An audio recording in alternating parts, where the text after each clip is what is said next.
देखिए, मैं इसको 50-50 तो नहीं कहूंगा। जी। जो बात कृषि मंत्री कह रहे थे वो बहुत सरलीकरण हो जाएगा इस बैठक के निष्कर्षों का। मेरा अपना ऑब्जर्वेशन ये है कि पूर्व की 6 बैठकों से ये 7वीं बैठक इस बिंदु पर अलग थी कि इस बार तनातनी थोड़ी कम थी। 6 बैठकें तो तनातनी में निकल गई, इधर भी तलखी उधर भी तलखी। ये पहली बैठक है इस मायने में जो मुझे संतोष देती है कि तलखी नहीं दिखी। क्या होगा, कितना होगा, कैसे होगा, ये मैं नहीं जानता, और ये तो अभी सरकार भी नहीं जानती और किसान भी नहीं जानते, तो मैं कैसे जान लूं। 4 जनवरी को फिर बैठक है, लेकिन आज कम से कम इतना रहा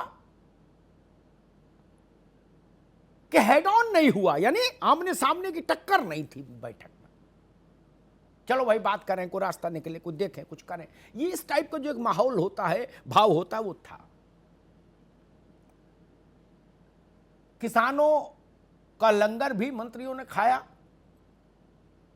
उसका और महत्व कितना है नहीं है वो तो बात की बात, लेकिन एक जेस्चर तो है। अब आते हैं इसके ठोस आउटकम पर।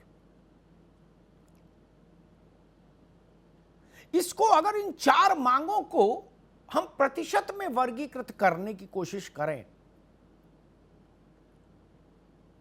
तो मेरी समझ ये कहती है 60% में ये मांग है, 60% वेटेज किसानों के लिए इस मांग का है कि ये कानून वापस हो। 20% या बल्कि कहिए 30% वेटेज इस बात का है कि एमएसपी को कानूनी मान्यता दीजिए।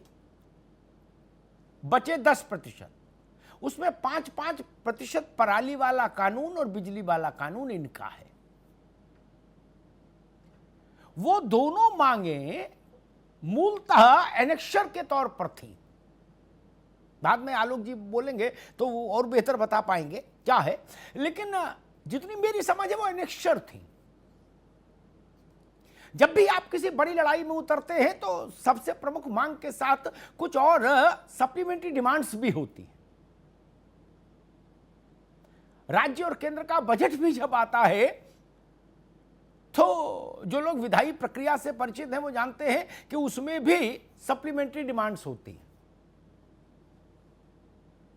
उनका महत्व है, लेकिन उतना नहीं जितना मूल मांग का है। इसलिए मैं कहूंगा आज मेरी दृष्टि में सिर्फ इतनी बात समझ आती है मुझे, आंदोलन जारी रहेगा, 4 को किसान और सरकार फिर बैठेंगे। अब एक टीवी पर शो आता है कि भाई 2 गलत जवाब मिटा दो बच्चन साहब का है, तो 2 सप्लीमेंट्री डिमांड्स हट गई, एजेंडा और क्रिस्प हो गया, फोकस्ड हो गया। अब 4 जनवरी की जो बैठक होगी उसमें मुद्दों की भीड़ नहीं होगी, केवल 2 मुद्दे होंगे और 5-6 घंटे होंगे। ये कानून वापस होंगे कि नहीं, एमएसपी पर लिखित गारंटी सरकार देगी कि नहीं, बस।